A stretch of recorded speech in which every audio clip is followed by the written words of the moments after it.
In case you guys don't know, Connor does not watch Drag Race. I do not. I'm very out of the loop. He hates gay people. Like he's very homophobic.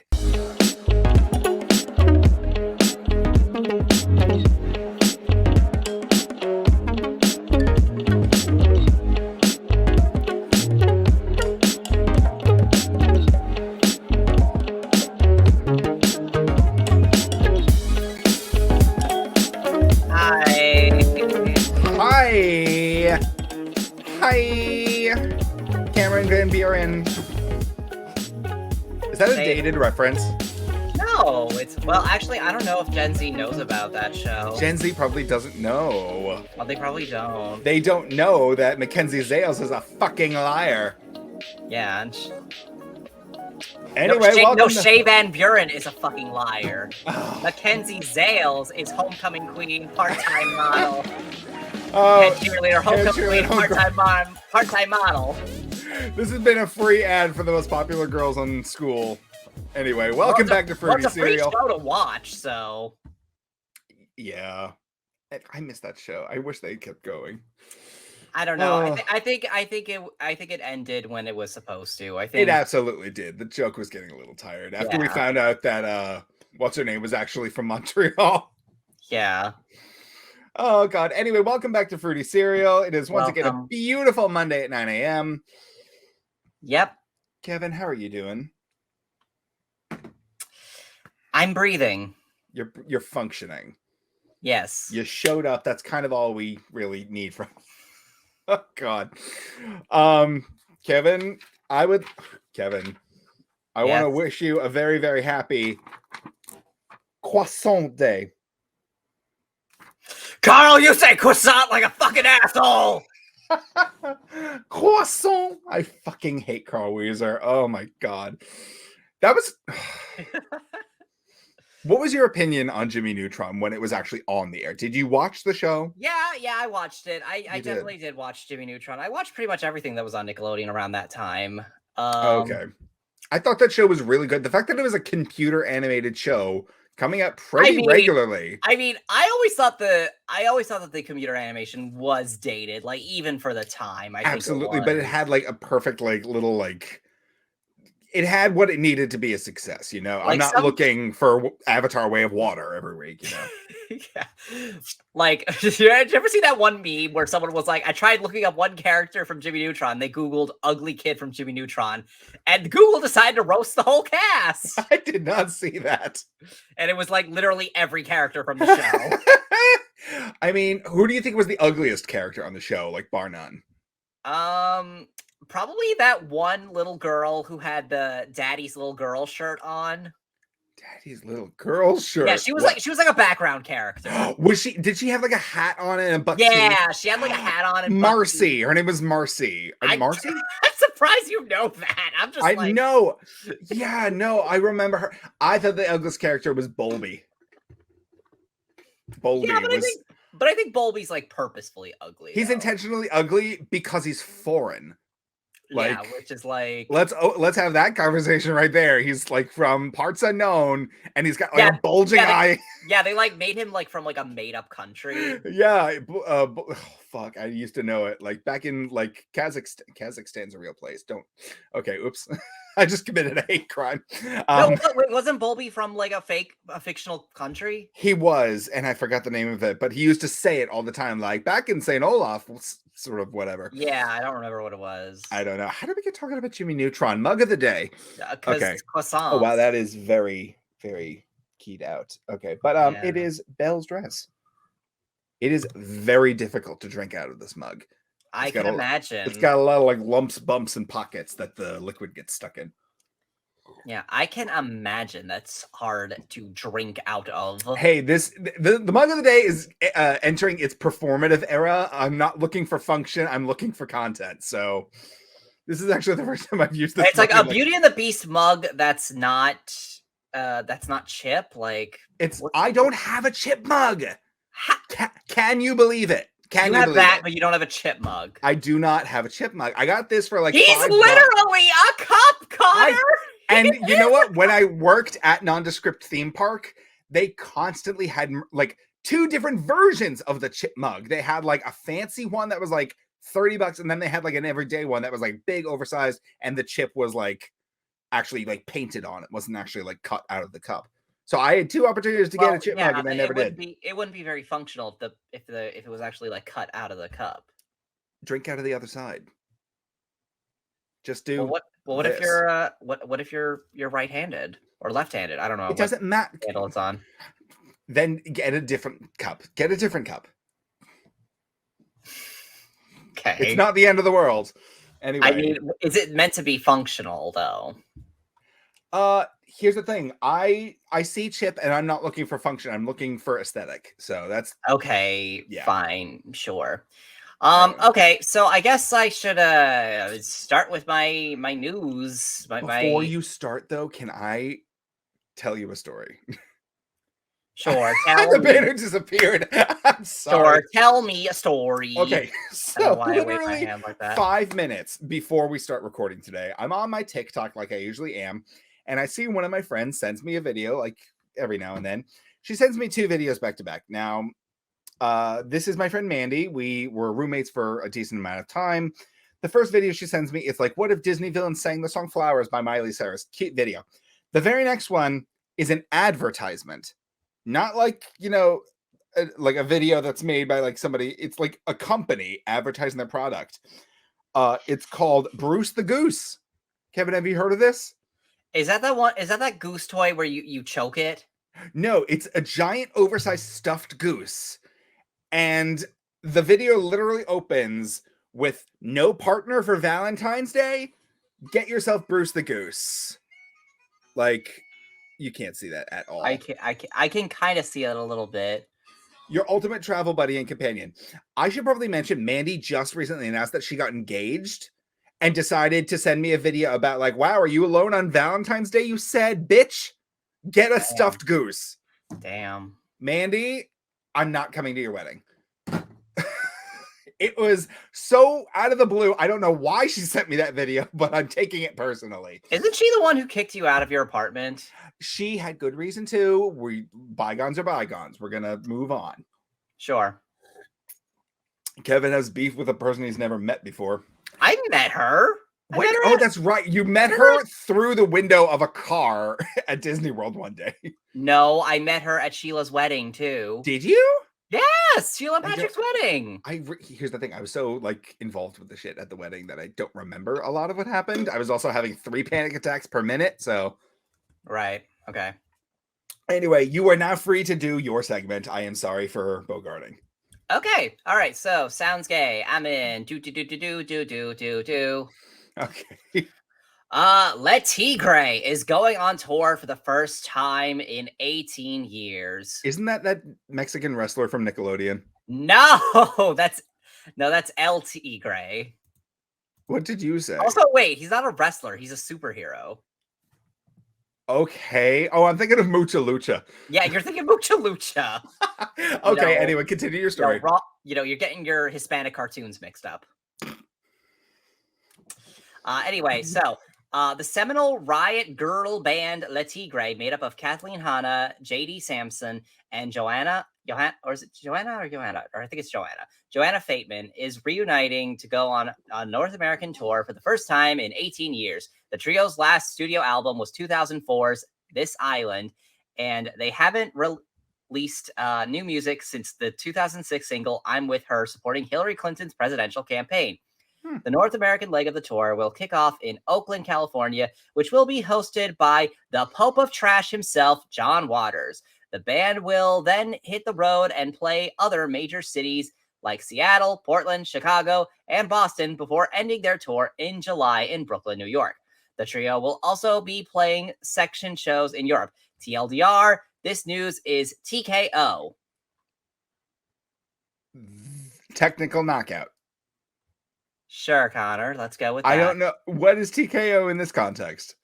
You'll have to find out. Okay, I'm not going to a concert in Brooklyn. That's not happening. Why? You don't live that far from there. Yeah. First of all, who are they? I've never heard of them before. Well, you have now. Okay, fine. The only thing that I really was like interested in was like, oh, John Waters. How did they swing that? Because gay. Oh, okay. Thank you. All right. Next story is these are the queens of Drag Race Belgique. I'm kind of realizing I should have provided. You should have used that clip from the Miss Universe pageant with like Belgique, France. Have you not seen that clip? I have, and well, I saw. Here's the thing: I saw the Saturday Night Live skit based on it with Aubrey Plaza. With Aubrey Plaza, yeah. Did I say Audrey? You did. Oops, sorry, honey. I love you. Yeah, with Aubrey Plaza. And I was so confused by that skit. I'm like, okay. And then I saw the clip. I'm like, oh. It makes a lot more sense in context. Like, okay, yeah. Now it makes sense. Because I bet there's a lot of people who've never seen that clip. My parents were clueless. Yeah, I bet mine were too if they saw it. I don't know if they watch Saturday Night Live anymore. I don't know. They're not in my, they don't, I don't know. I don't live with them anymore. So. We're just going to bury the lead like that? Yeah, sure. Are they alive? Yes. Okay. Oh, okay, so we're just doing a real Home Alone with a real Kevin. Okay, cool. Yeah, pretty much. That's partly why I'm going a little crazy. But let's ignore that. And okay, so brush off your Flemish. We're headed to Belgium to find the country's first Drag Race superstar. 10 fierce Belgian queens are competing for the crown. Amanda Tears, Athena Sorgilikis. I don't know how you don't practice any of this before you come into the studio. No, I didn't practice any of this, honestly. I did all these stories literally like the hour before. Brittany Bon Botox, because I'm kind of looking for a real job. Anyway, drag Kuen and Sorgel scene, Mademoiselle Boop, Mocha Bone, Peach, Susan, and Valenciaga. It all goes down on February 16th. Valenciaga with the V. Yes. Okay, I was like, they're gonna get sued. Oh, what? And Jan Sport isn't? No, because that's like an actual human name. I thought they were just taking the name of the designer company and being like, "Yep, that's my name now." I mean, I think there was other. Yeah, but Jan Sport is a brand name. Yes, I know, but that's so is Britta Filter. Is that an actual drag queen? Britta Filter, yes. No way. In case you guys don't know, Connor does not watch Drag Race. I do not. I'm very out of the loop. He hates gay people. Like he's very homophobic. What? You're gonna tell me they don't have it coming? Before we get in trouble, let's continue, please. Before I actually have people at my door with do you really want to? Can I ask you a question? It's the only joke he can make. It's the only joke he knows how to make anymore. Well, you haven't answered the question. I was at Home Depot and I have the pay stub to prove it. Which, by the way, I got a W3 or a W4 form from Home Depot after they fired me on January 3rd. I have a W4 for 3 days of work. I'm gonna call the FBI. Speaking of Taylor Swift, so this next story, Laith Ashley and Taylor Swift cozy up in Lavender Haze video. So Taylor Swift released a video for Lavender Haze, and trans model Laith Ashley shines as a romantic lead. In celebration, he took to Twitter to say, "Still at a loss for words, trying to gather myself and my thoughts. I am so grateful. Thank you, Taylor Swift. Calling the experience one I will never forget. We're thanking Taylor, too, for not just being an ally, but for blessing us with such eye candy to start the weekend off right, from hazy dance sequences to intimate house party moments, and that drool-worthy shirtless shot. This is a video we'll definitely be playing on repeat." Okay, I hear Lavender Haze, and I'm thinking of the Lavender Scare, which I'm sure you know of. Then again, maybe not. Yeah, sort of ish. It was a point in time where like the United States government was like genuinely terrified of gays in the military. Oh, and it was deemed the Lavender Scare, so they tried to suss out anybody that may be LGBTQ to boot them from the military. Yep. And hey, we're going back there. We're coming back. We're coming back around. Kevin, I don't want us involved with the troops. I want us to stay home and safe. Oh no, me too. But you know, we're getting other things, but like the government's like get into that same mindset. Yeah, absolutely. I mean, we're living in the darkest timeline. Yeah. So so Connor, do you know who Laith Ashley is? I know of them, but like, he's a trans model and singer, and he is stupid hot. Okay, cool. And so he's in this new Taylor Swift music video, where she's bathing in what looks like purple milk. It kind of looks like Fruit Loops. After someone commented, people are saying that it's giving Ariana Grande's which music video was that? Was that Seven Rings or was it God is a Woman? I think it was God is a Woman.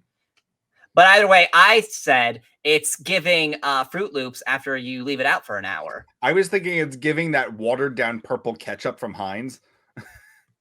Oh yeah. Yeah, you remember that? Yeah, I don't think I ever bought it though. Oh, I never did. I did, however, a couple of years ago, Walmart was selling Nickelodeon slime ketchup. Like brand name Nickelodeon, and it tasted like ketchup. Only a few years ago? I thought Nickelodeon abandoned the slime thing like years ago.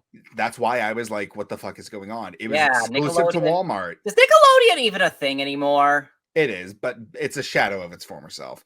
Definitely. But I was very surprised. I was like, it's exclusive to Walmart. You could only get it for however long. I bought it. I tasted it. It tasted like ketchup, but the color was so beyond unappetizing. I threw it out. Changes everything. I see. But you know what I'm talking about when you leave Fruit Loops out for a while? Oh, yeah, of course. Yeah, and the milk turns all purple. You know what? Oh, my God. Have you ever left a bowl of like Lucky Charms to sit out and like do that same sort of thing? It doesn't turn like a pretty color. It turns gray. Like, I mean, yeah, it turns like the color of like an oyster shell, and it's very disgusting. And there's no pearl in that oyster. Oh, that wasn't even funny.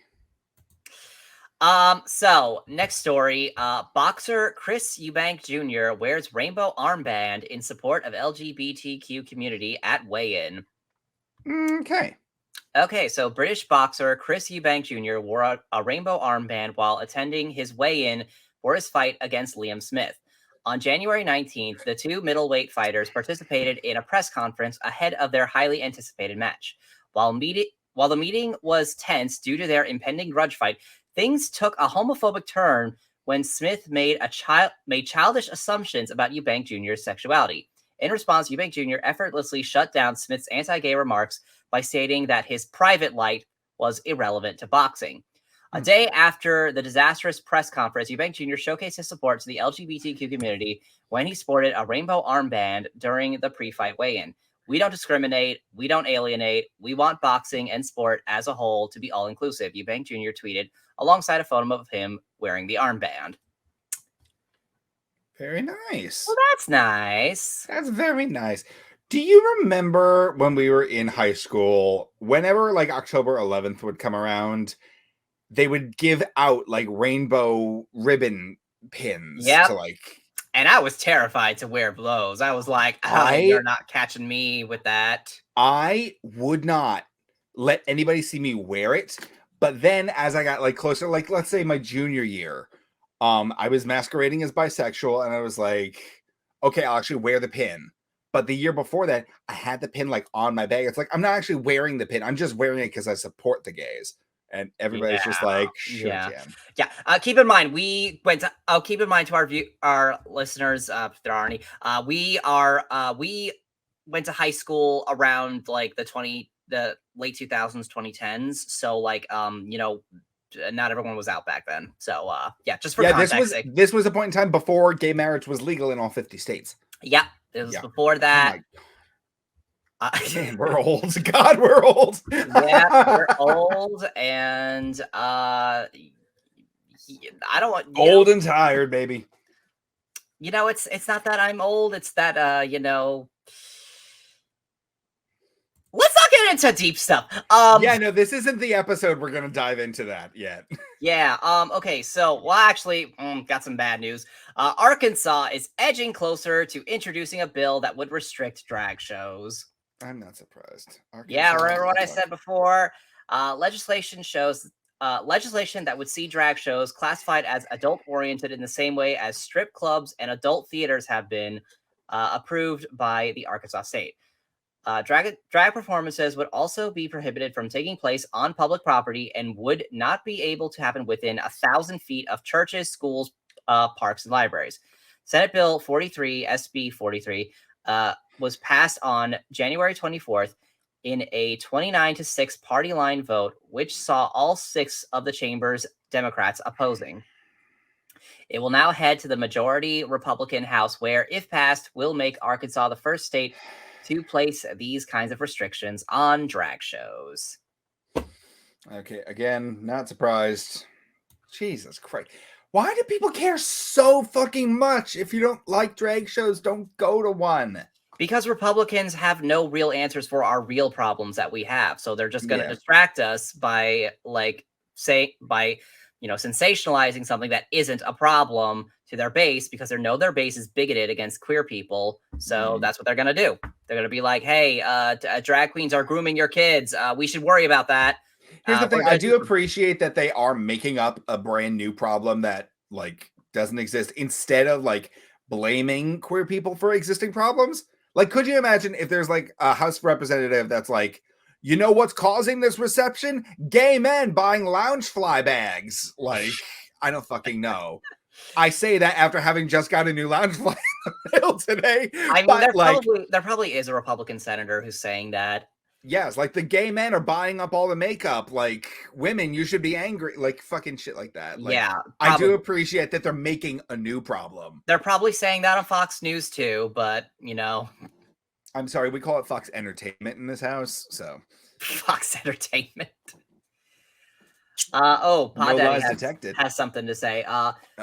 It's a shame we have to bring up a bill like this to protect our children. Republican Senator Gary Stubblefield, who has opposed the bill, said before the vote. He said that the bill would prohibit drag performances intended to appeal to a Puritan interest, a term that's not defined in legislation. A Puritan interest? Yeah, okay, so... The fuck? Oh, did I say he opposed the bill? I said he sponsored the bill. Did I say that? Is that what I said? I think. I don't know why I said that. The word sponsored is right there. I don't know why I said opposed. But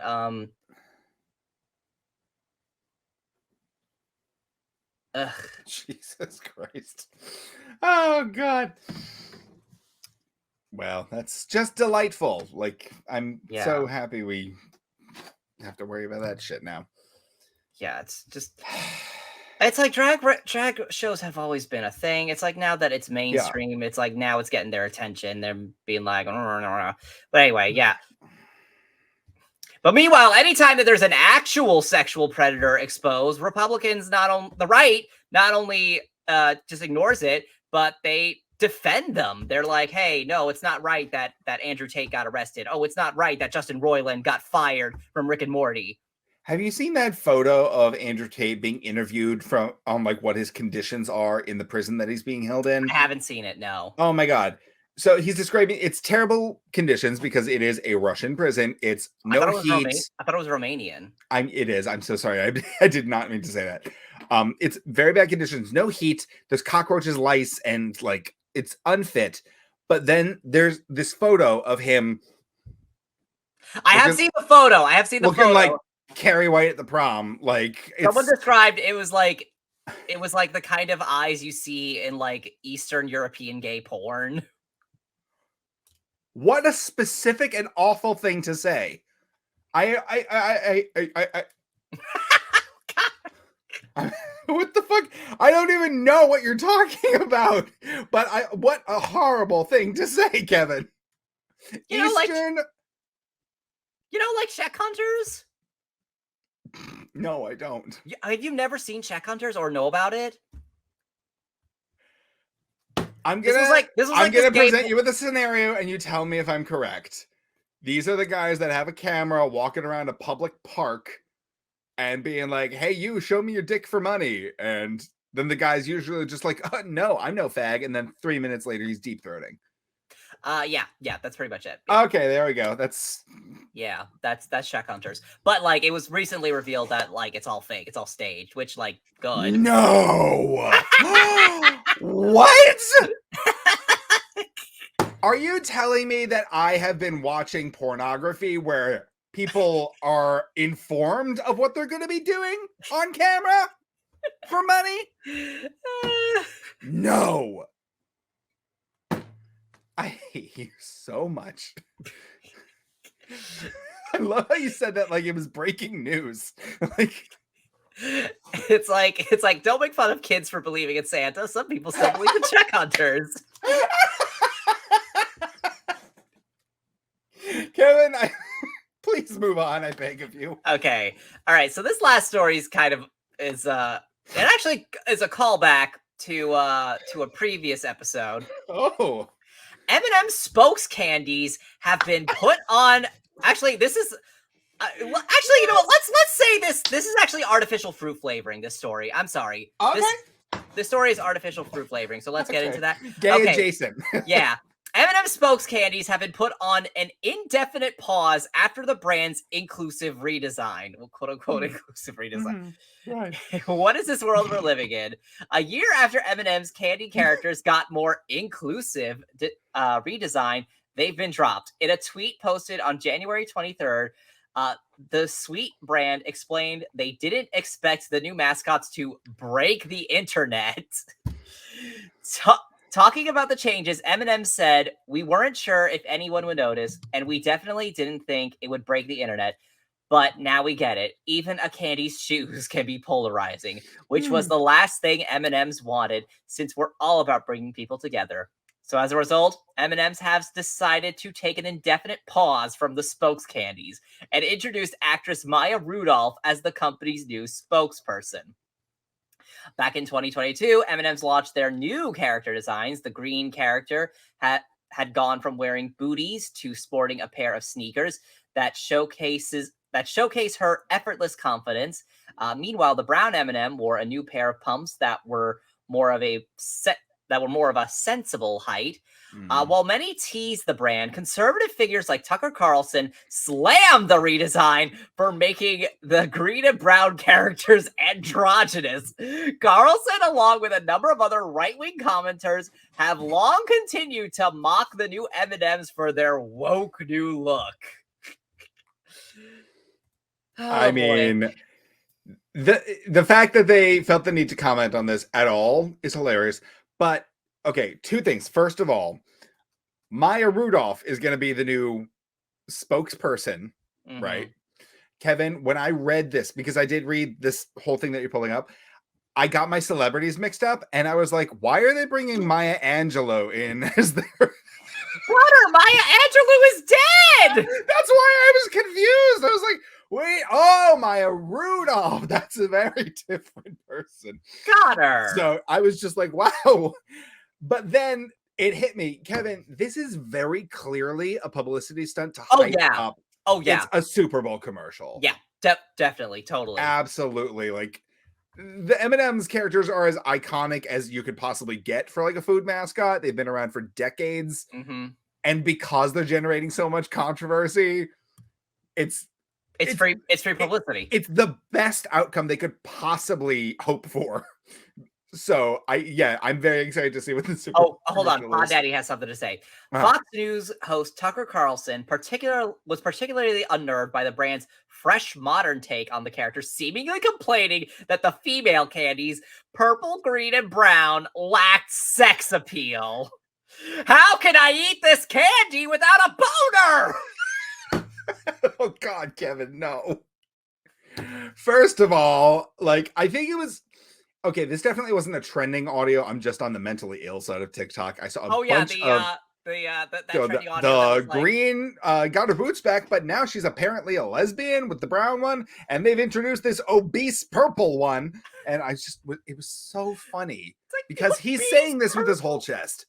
He actually kind of sounds exhausted by it. Like, it's almost like... I know. It actually kind of sounds like he's being forced to say it. Like, he's like, I guess I have to talk about this, because... Like somebody's holding a gun to his head, being like, better cover the M&M's candies. You better talk about how pissed off you are that the M&M's aren't sexy anymore. Oh, God. Kevin, when were they ever really, truly sexy?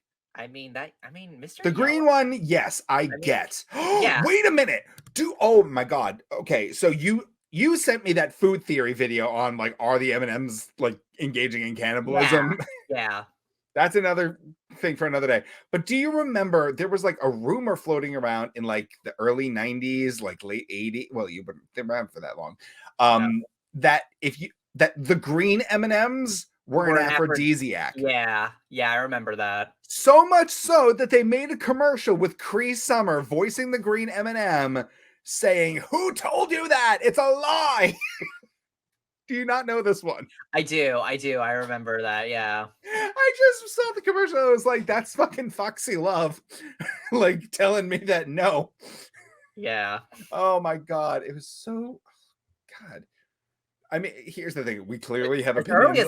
This rumor began as early as the 1970s. Wow. Yeah. But I do believe the commercial only aired in the 90s. But right. Yeah, I don't know why that. Because if we are discussing the green M&M, she started her life as a boy. So yep, she's a trans icon. And we're back to Sounds Gay, I'm in. Yeah, I guess. So wow. Oh really. God.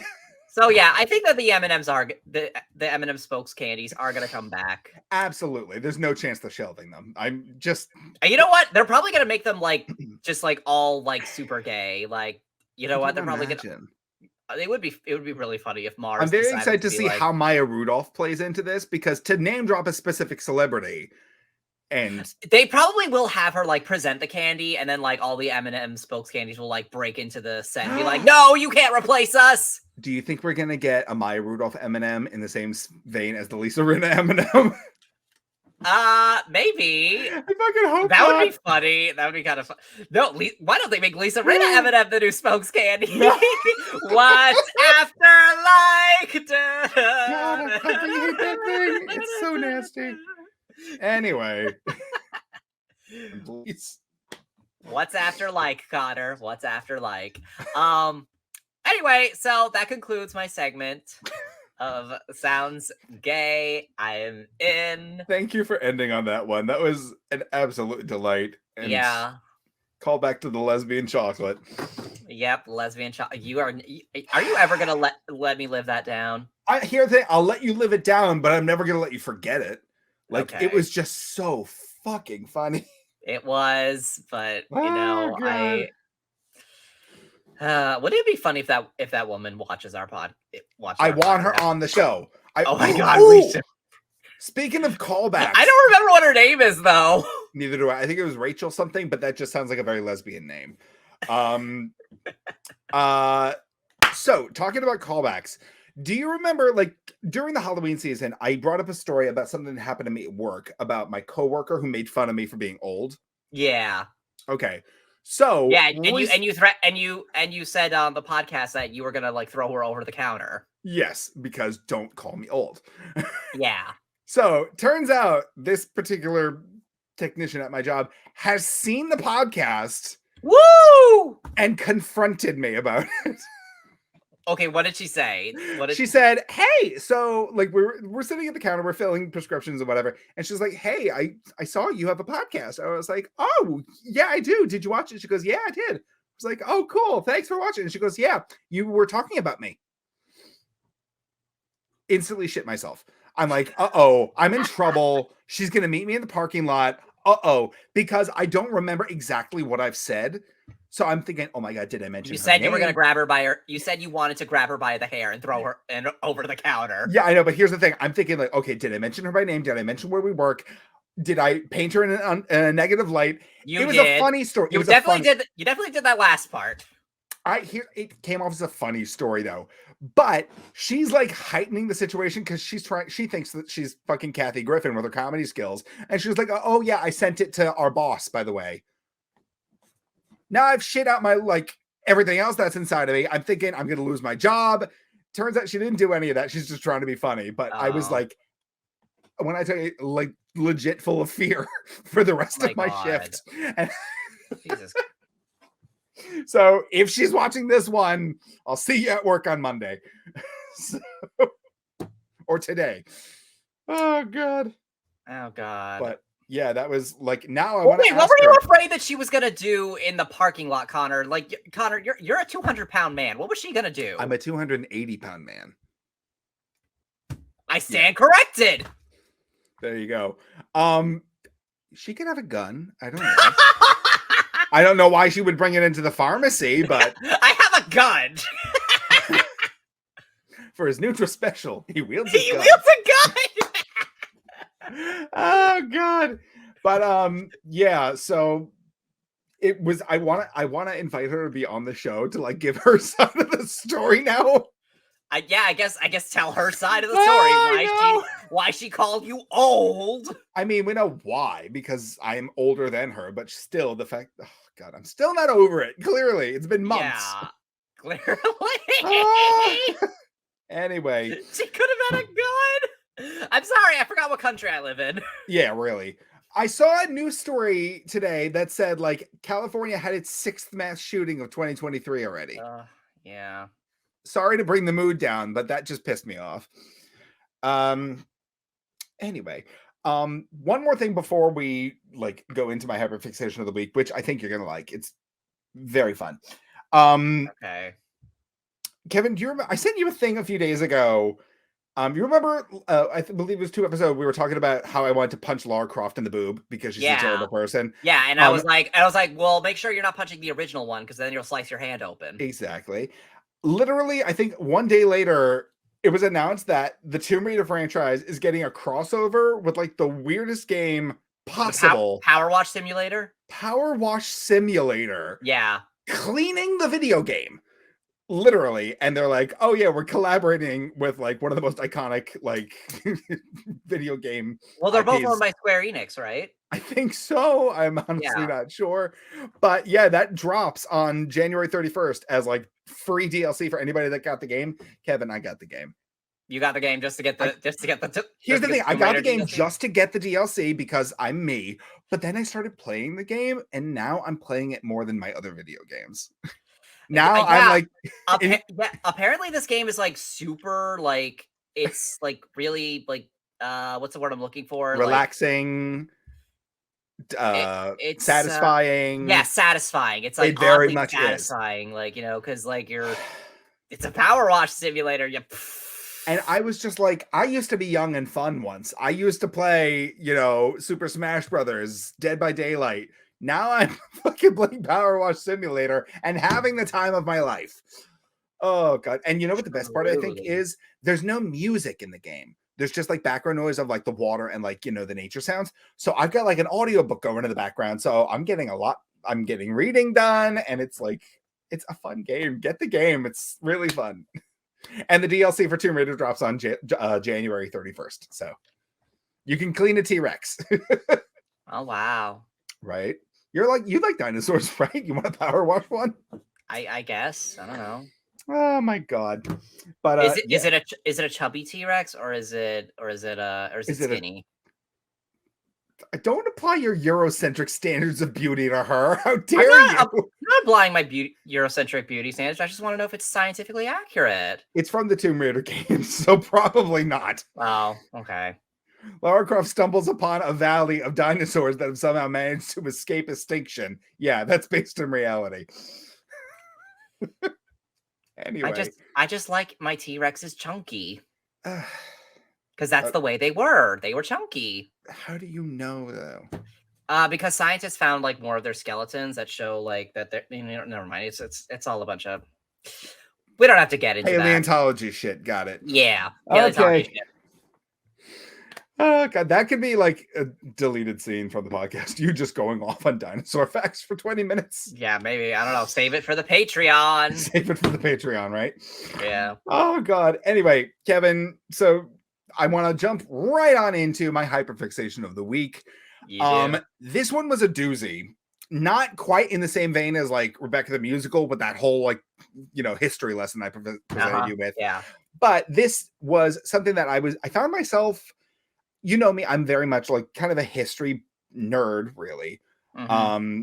I'm always like, you know, looking into the history, particularly gay history. Like we did talk about Stonewall and like all that sorts of stuff. Yeah, but I was talking Stonewall that was fighting for gay rights. People were killed. People were not. Nobody died at Stonewall. Nobody was killed. Nobody was killed. But I was talking about like you know, whenever you look at gay history, it's always like fighting for our rights, fighting to be queer. Where the banners, the pride marches, the riots, and all that sort of stuff. I want to talk about the gay people that I know of today, and they're all sluts. Okay, I was thinking about how did gay men find sexual encounters in the past, especially in points of time where it was criminalized. They had codes, they had hankies. Kevin had done his research. Okay, so long before apps like Grindr existed, cruising was like an art form. Like you had to be able to clock a person with as little as like, you know, a glance, like a little, like one little bit of eye contact, and you know it's either game time or go like get away from them. And it, you know, it didn't come without its risks. You know, there's like, you know, places to go, these things, but when there's literally laws that say attempting to meet another man with the intent to have sexual intercourse, and you will go to jail. You'll go to jail and be charged with like a crime against humanity. Like that's bad. But still, we can't stop being who we are. We're trying to find that one little sliver of like, you know, trying to be true to ourselves. So in the early days, there's really no way of knowing when the act of cruising first like began, but we can find dates as far back as like 1810 in like England. People are going into like, you know, the docks over by like where the sailors deport, and like, you know, the fish markets, and they're like like go to the fish market on Sunday, wear a red like, you know, rose in your lapel, and like, you know, have your left shoelace undone, and people will know you're down to fuck. Like little tiny shit like that you had to look out for. And I was just like, wow, that seems like a lot of work. I'll just go home and jerk off. I'm not doing that. I'm not doing that. I don't have the patience for that. Because whereas right now I can go to exit 52 on the Long Island Expressway, walk into the woods, and find 5 guys sucking and fucking. It's really not that hard anymore. But I was appreciating the artistry and the commitment that these men had done. Do men still fuck in the woods? Absolutely. Don't they have houses? Not always. Not always. Oh shit. Okay. Right. I remember being a young gay man. I couldn't bring men over to my parents' house. Are you fucking kidding me? Well, yeah, but like, you know, okay, yeah, never mind. Yeah. It takes all kinds, Kevin. All walks of life. Anyway, in the 1970s, the gay liberation movement kind of like took its toll. Like, you know, Judy Garland just died. the Stonewall Riots. The gay liberation movement is moving forward in full swing. It emboldened men to start cruising a bit more freely, even if it's still illegal. People are getting a bit more bold. Like, you know, it's not like, you know, specific locations. It's like doing like, you know, have you ever heard the tap the foot under the bathroom stall? Yeah, there was some Republican senator that got like caught with that. Was he? Do you have any idea how little that narrows it down, Kevin? Like, do you know how many of them have gotten caught doing the foot tap? Okay. Lindsey Graham got caught doing that. Miss Lindsay. Lady G, yeah. Lady G. Lady G and her little ladybugs. I mean, we could go. That could be another hyperfixation. It could. Yeah. Anyway, you know, the piers and waterfronts are still depicted as like a cruising hub, but then we've also got the bathhouses.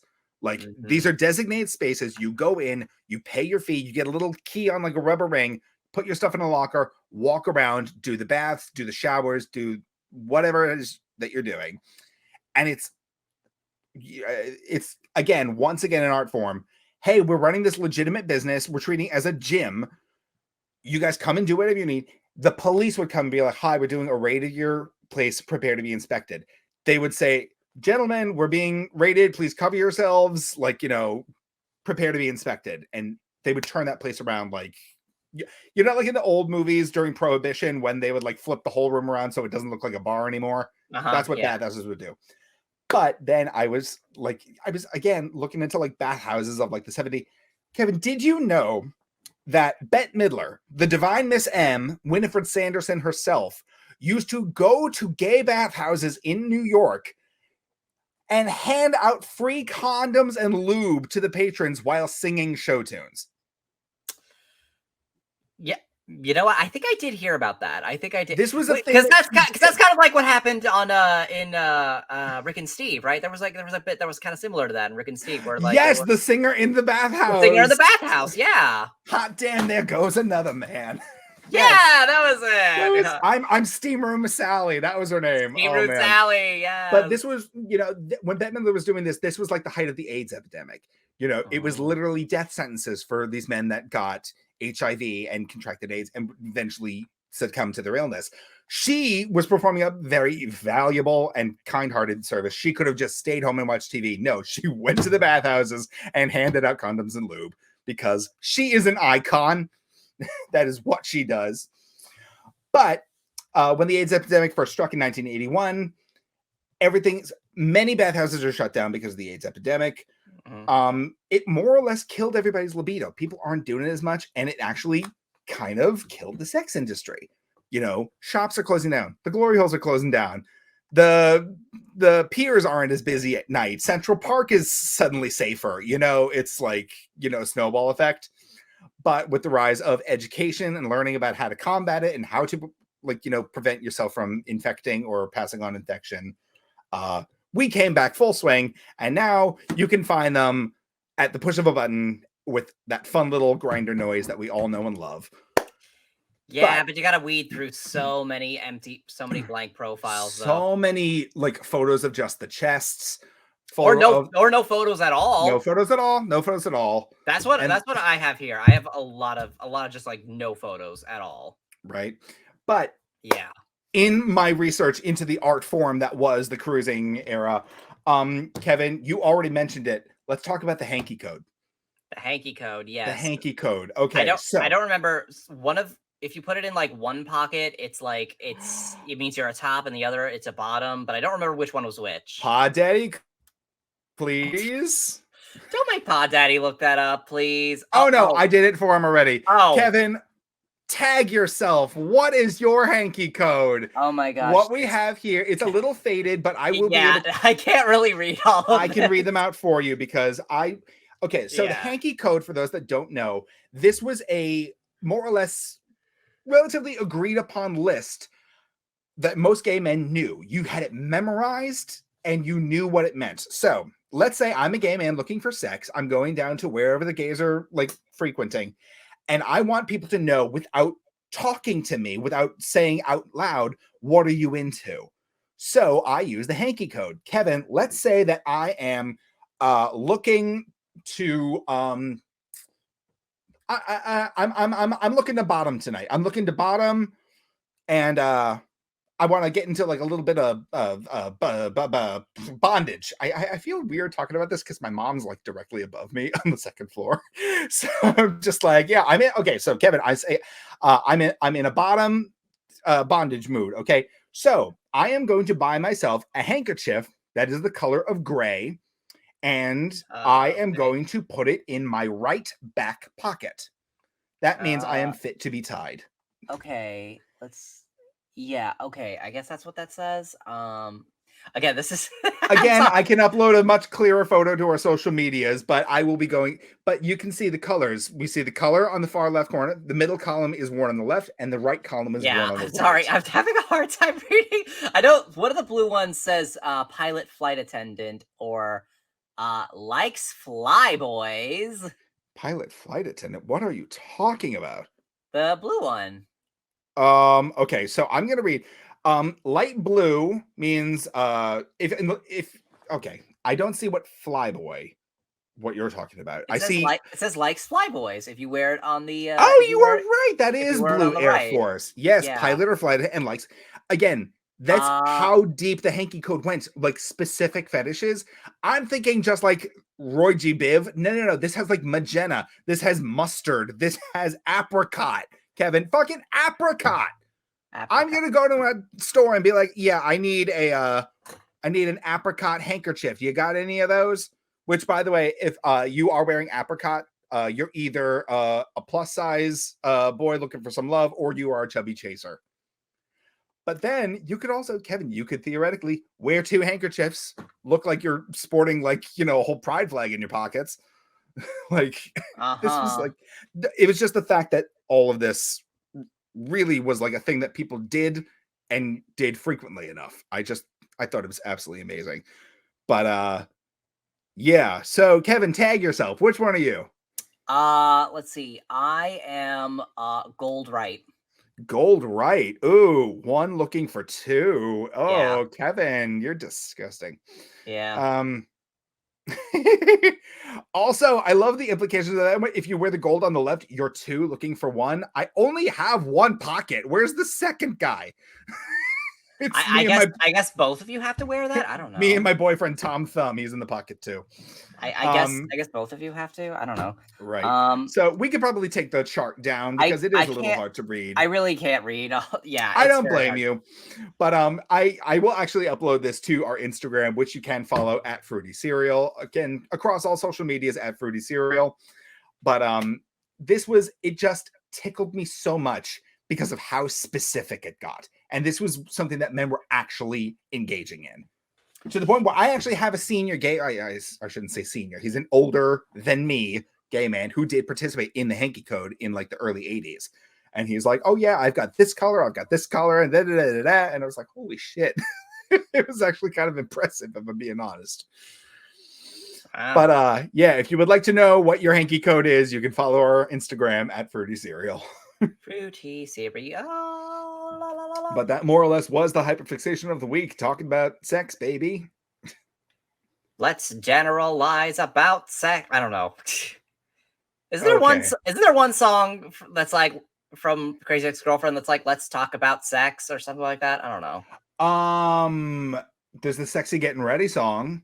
That's not what I was thinking of. You're thinking of Let's Generalize About Men. Yeah, I was combining that one, but like I feel like there was one. Anyway, let's talk about sex.